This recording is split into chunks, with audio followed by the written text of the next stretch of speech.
Salut à tous, c'est Sylvain du podcast Au fait, c'est quoi? Nous parlions avec ma compagne des différents livres que nous avions pu lire lorsque nous étions à l'école. Et on est assez vite arrivé sur un livre d'une fille, Hélène Keller. Je ne sais pas si ça vous parle, mais ce livre m'avait marqué. Alors, Hélène Keller, c'est une petite fille sourde, aveugle et muette depuis l'âge de 19 mois et qui apprend le braille et à parler et à lire sur les lèvres en 1904. Alors, je me suis posé la question, cet apprentissage du braille et je me suis dit, qui de mieux que Thierry pour nous répondre. Alors, au fait, Thierry, c'est quoi le braille?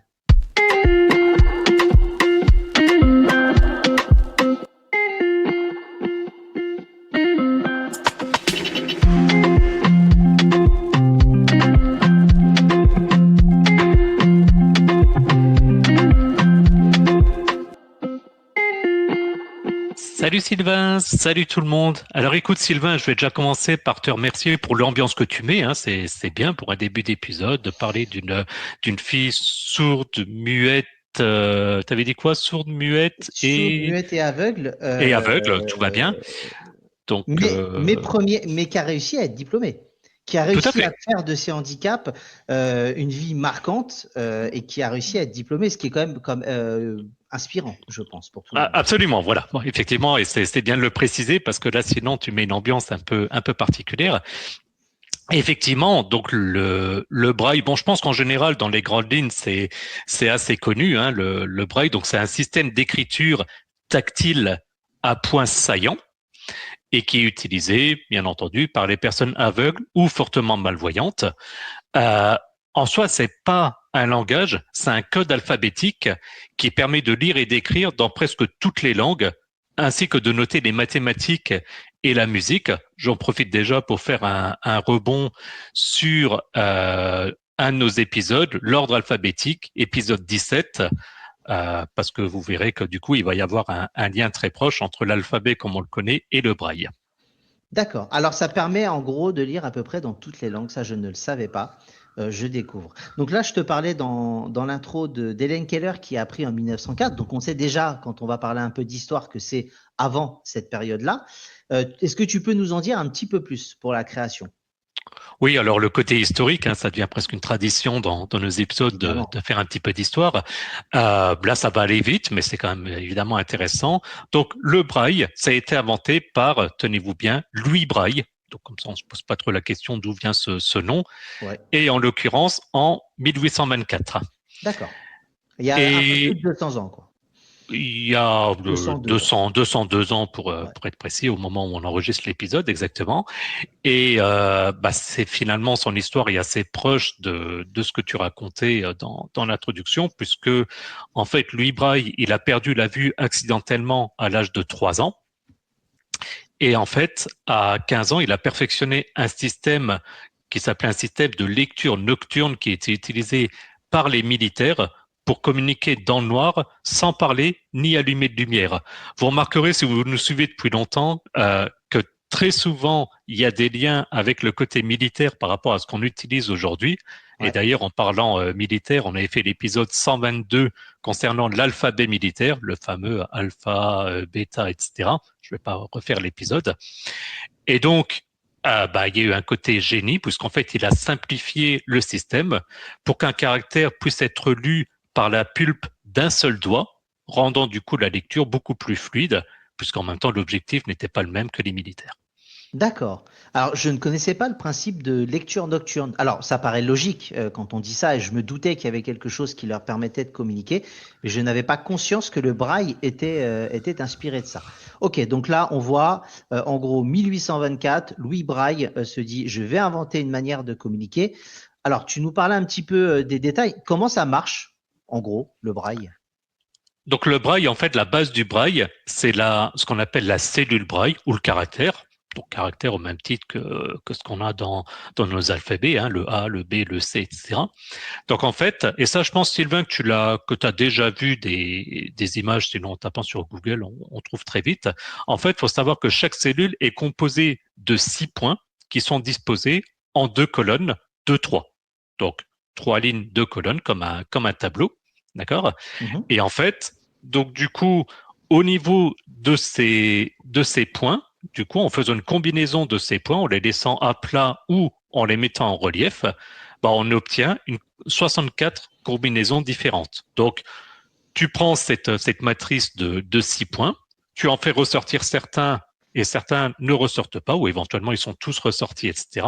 Et donc, par le doigt, avec la sensibilité du doigt, et évidemment avec de l'entraînement, on arrive donc à identifier quels points sont ressortis, lesquels ne le sont pas. Et donc, au fur et à mesure de l'apprentissage, on arrive à identifier on va dire, le dessin qui est représenté. Et ces combinaisons, donc ces 64 combinaisons, ça représente alors en informatique, on parlerait de mapping, mais une correspondance. Ok. Ça représente des lettres, des chiffres, de la ponctuation ou des symboles mathématiques.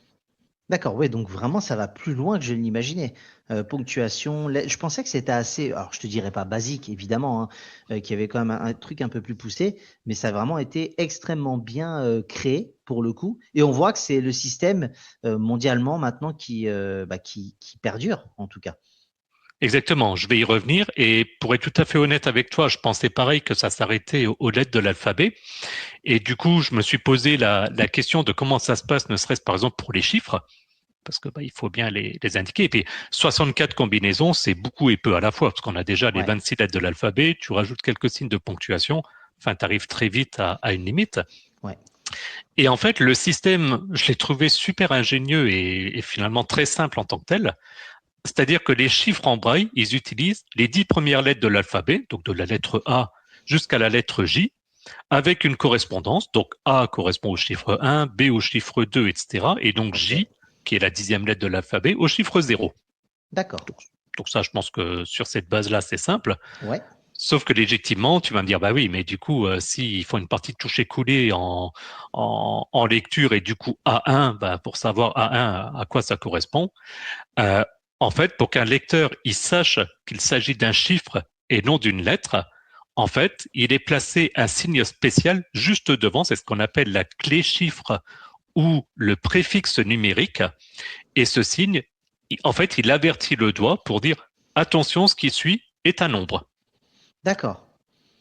Ah, c'est bien fait, ouais. Après, je pense qu'il y a une durée en tout cas pour apprendre à bien maîtriser le braille, mais ça permet quand même à des personnes malheureusement malvoyantes de pouvoir lire, de pouvoir aussi communiquer, avoir pas mal d'informations, et je pense que c'est une bonne chose, mais c'est C'est- extrêmement poussé. Là, je suis agréablement surpris, puisque pour le coup, Monsieur Braille a fait un énorme travail. Exactement. Et donc, pour revenir sur l'exemple, donc la lecture du nombre, elle s'arrête en fait dès qu'il y a un espace. Donc là, tu fais pas, tu sais, toi, je pense quand tu écris par exemple 100 000, tu vas écrire 100, un espace et puis 0, 0, 0. Donc là, non, il y a une règle qui dit on ne met pas d'espace. Mais donc, du coup, ça veut dire que pour écrire 2026, en fait, on commence par donc le signe chiffre, le petit message, comme on disait avec le doigt pour dire attention, à partir de maintenant, on parle d'un chiffre. Et ensuite, sera assimilé le code pour la lettre B, puis la lettre J, puis la lettre B, puis la lettre F, puisque B, donc la deuxième lettre de l'alphabet, et ainsi de suite.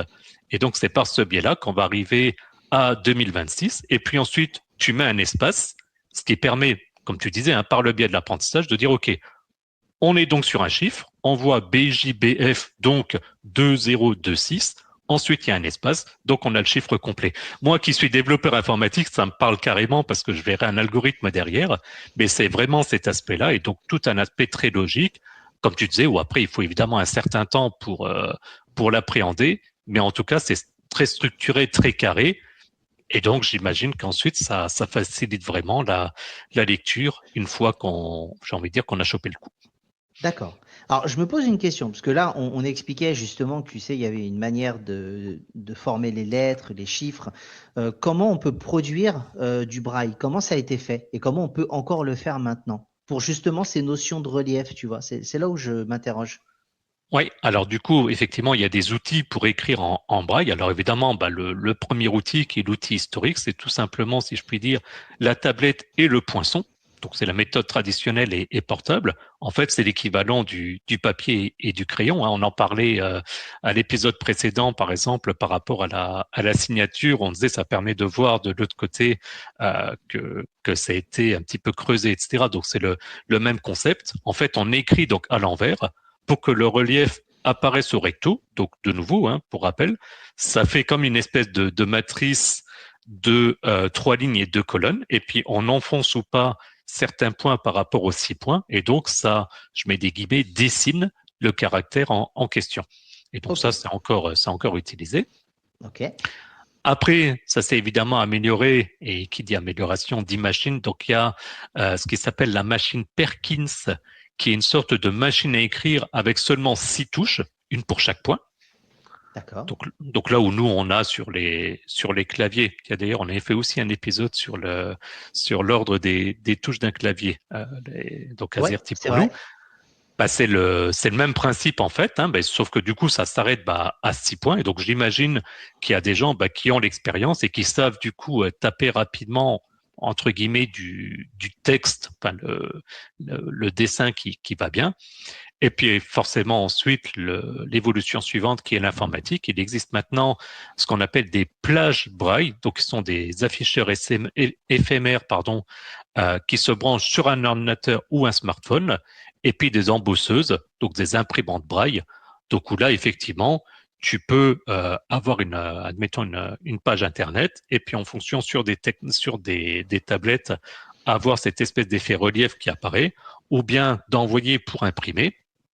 Et avec donc une imprimante qui est évidemment pas du style jet d'encre ou laser comme on connaît, mais des imprimantes qui vont faire ces espèces de poinçons pour que tu puisses du coup imprimer donc des documents et pouvoir ensuite les lire via la méthode Braille, au même titre qu'il y a des livres qui existent.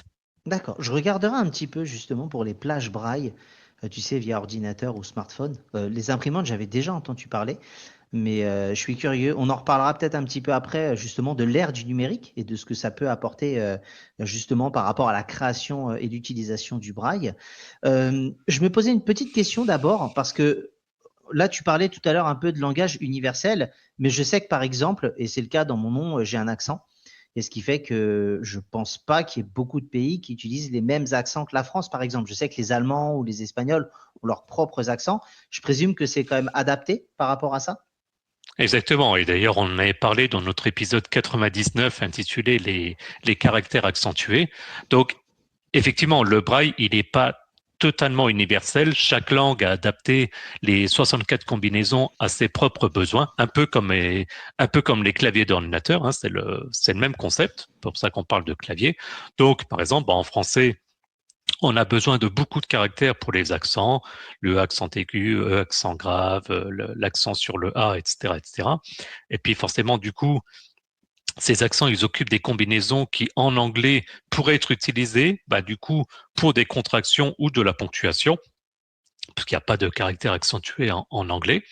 Et puis, au niveau des langues que je vais classer de langues étrangères, c'est-à-dire des alphabets non latins, comme le grec, l'hébreu, le russe, l'arabe, etc. Eux, c'est différent parce que ils n'ont pas d'alphabet en tant que tel, c'est basé sur le son. Et Ouais. du coup, mais pour autant, ils utilisent le système de 6 points. Mais au lieu du coup d'attribuer les combinaisons à des lettres, ils attribuent ça au son de leur propre alphabet. Mais donc le principe reste le même de, comme je disais, convertir finalement un alphabet dans ces combinaisons de poinçons sur des cases. D'accord. OK. Bah, c'est super intéressant. Et je parlais juste avant de l'ère du numérique. Je sais que dans le conducteur, tu as prévu d'en parler un petit peu. Est-ce que tu peux nous en parler de ces évolutions Bah, technologiques ou sociétales? oui, forcément, je peux pas ne pas me poser la question du numérique, sinon je C'est suis pas pas toi. cohérent avec moi-même. Je ne suis pas moi-même. Tu n'es plus toi, exactement. Exactement. Donc forcément, oui, il y a alors. J'en parle très rapidement. On pourrait, si ça vous intéresse, d'ailleurs, les auditeurs, on pourra en faire des épisodes dédiés, mais surtout que je m'y intéresse parce qu'étant moi-même malvoyant, alors pas au point d'utiliser ces solutions, mais j'ai aussi ces problématiques. Mais donc, il y a aujourd'hui des logiciels de synthèse vocale donc qui lisent le texte à haute voix et ils sont très performants. Pour autant, le braille, ça reste indispensable, déjà pour commencer pour l'orthographe et la grammaire, parce que entendre un mot n'apprend pas à l'écrire. Ça rejoint un débat qu'on parlait juste avant d'enregistrer, qui est entre la lecture globale et la lecture syllabique. Donc là, Oui, forcément, le braille, on se rapproche du système syllabique. Tu peux pas avoir un aspect global, parce que c'est lettre par lettre. Donc, il faut savoir Exactement. comment ça se passe. Et donc, maîtriser l'orthographe et la grammaire. Il y a aussi le côté autonomie, c'est-à-dire qu'il y a l'étiquetage des médicaments, des boîtes de conserve, les boutons d'ascenseur, etc. En particulier pour l'étiquetage des médicaments, je ne sais pas si tu as déjà fait attention, sinon tu Oui, vérifieras. Tu as les codes braille correspondants sur les oui. boîtes pour que les personnes évitent de mélanger, je sais pas moi, le Doliprane avec une solution quand on a des problèmes de constipation. Ce serait quand même moche de mélanger les deux. Ouais, ça c'est clair. Non, j'ai vu, et pareil pour les ascenseurs. Tu sais, quand tu touches et que Exactement. tu as les petits. Ouais, exactement. Ok. Et dans le même style d'ailleurs, alors plus maintenant évidemment avec les téléphones tactiles, mais si vous prenez un clavier téléphonique de l'époque ou si vous prenez un clavier d'ordinateur, on en avait parlé dans le fameux épisode, tu as sur les touches F et J des petits poinçons qui sont faits qui permettent de positionner les doigts, on l'avait expliqué dans l'épisode. Donc voilà, c'est un peu toute la même logique. Et puis évidemment, pourquoi est-ce qu'on continue avec le braille? C'est pour l'accès à l'emploi, hein. Le taux d'emploi des personnes aveugles est nettement plus élevé chez celles qui maîtrisent le braille. Surtout quand on prend que depuis pas mal d'années maintenant, il y a aussi l'obligation dans les grandes entreprises d'embaucher un certain taux de personnes handicapées et donc en particulier aveugles ou fortement malvoyantes. Donc, c'est pour ça que derrière, évidemment, il y a le numérique, mais il faut rester encore sur les solutions de base parce que, comme son l'indique, c'est la base. Il faut toujours maîtriser les bases avant de maîtriser ensuite les solutions technologiques. Ok. Eh ben, écoute, très très belle recherche, Thierry. Est-ce que tu as autre chose à nous préciser ou est-ce qu'on peut parler de la rubrique légendaire des anecdotes de Thierry? On nous a proposé plusieurs centaines de millions pour nous la racheter et nous avons refusé parce que Thierry n'est pas à vendre. Voilà, donc Thierry, si tu peux parler de tes anecdotes, c'est à toi. Eh ben, c'est parti pour les anecdotes. Alors là, sur le coup, là, ce sera pas des anecdotes marrantes, hein, ça sera des vraies anecdotes dans le sens noble du terme. Euh, qui est que donc je disais le braille se base donc sur 6 points et en fait au fur et à mesure il y a un passage au braille 8 points, donc en particulier pour l'informatique où il faut représenter des milliers de caractères différents, ce qu'on appelle pour ceux qui connaissent un petit peu le code ASCII, voire pire si je puis dire l'Unicode. L'Unicode en 2 mots, c'est une table qui permet d'enregistrer, d'identifier l'ensemble des caractères, y compris des caractères non visibles. Je rentre pas plus dans le détail. Si c'est intéressant, faites-nous le savoir et puis on pourra en parler plus en détail. Mais du Ok. coup, les 6 points du braille classique sont du coup trop limités et donc on a inventé le braille à 8 points. Donc, c'est utilisé sur les plages braille connectées aux ordinateurs dont on parlait avant. Et du coup, en passant de 6 points à 8 points, on passe du coup de 64 à 256 combinaisons directes. Et donc, ça permet par exemple d'afficher en une seule cellule une lettre majuscule accentuée, cas D'accord. qui Ok. évidemment est un peu Ouais. compliqué à gérer, Les combinaisons sont beaucoup plus grandes, donc ça permet beaucoup plus de choses. Ok. forcément. Euh, Également, pour gagner de la place, parce que le braille, forcément, c'est très encombrant sur papier, hein, comme vous pouvez l'imaginer. On peut pas écrire en tout petit, sinon au niveau du doigt, on n'arrive pas à identifier. Euh, il existe aussi le braille abrégé. Donc, c'est une sorte finalement de sténographie où une seule cellule peut représenter un mot entier très courant comme dans. Tu sais, je suis sûr que toi, quand tu notes, peut-être encore maintenant, dans, tu l'abrèges en DS, pour, avec PR, avec, etc. Donc, Mhm. il y a aussi une nomenclature on va dire, d'abréviation, et ça permet du coup de lire plus vite et de réduire l'épaisseur des livres, parce que forcément, c'est pas anodin. Alors évidemment, ça demande encore plus d'entraînement, mais voilà, ça Ouais. ouvre la porte finalement à encore plus d'accès. Oui, ça met des abréviations communes et connues de tous, en tout cas en fonction des langues, pour pouvoir aller plus vite. C'est pas bête. OK. Et dernière anecdote, je vois que tu vas nous parler de 2024 et de chercheurs de l'université de Cambridge. Exactement, parce que je suis pas mal à titre perso dans les recherches justement sur les aides, des lunettes connectées, ces genres de choses-là. Ça, je pense que tôt ou tard, on vous en parlera. Mais donc, si on reste sur le braille, effectivement, en 2024, des chercheurs de l'université de Cambridge, ils ont développé un capteur robotique doté d'une intelligence artificielle, les fameuses IA, mais là, utilisé, on va dire, à bon escient. Et du coup, ces capteurs robotiques, ils sont capables de lire le braille avec un rythme de 315 mots par minute. Ah, c'est Je pas ne sais pas mal. si vous vous rendez compte, ça fait 5 mots à la seconde. Ouais. On ne parle pas aussi vite, heureusement. Et c'est environ 2 fois plus vite que la plupart des humains, avec une précision de 90%. Donc, on peut imaginer aussi plein de choses parce que, imaginons un auteur qui serait aveugle, qui écrit en braille, et il faut à ce moment-là retranscrire en caractères, j'ai envie de dire, standards. Forcément, c'est compliqué aussi. Donc, c'est pour ça que je voulais citer ça dans les anecdotes. Ok, eh ben écoute, merci beaucoup Thierry. Est-ce que tu as d'autres anecdotes ou est-ce qu'on peut passer au générique et à nos différentes infos complémentaires? Non, je pense que là, c'est bien. On a donné beaucoup d'infos et effectivement, on a cité quand même 4 épisodes. Donc, il faut absolument passer à l'étape suivante pour savoir comment retrouver ces fameux épisodes. Ok, eh ben de suite.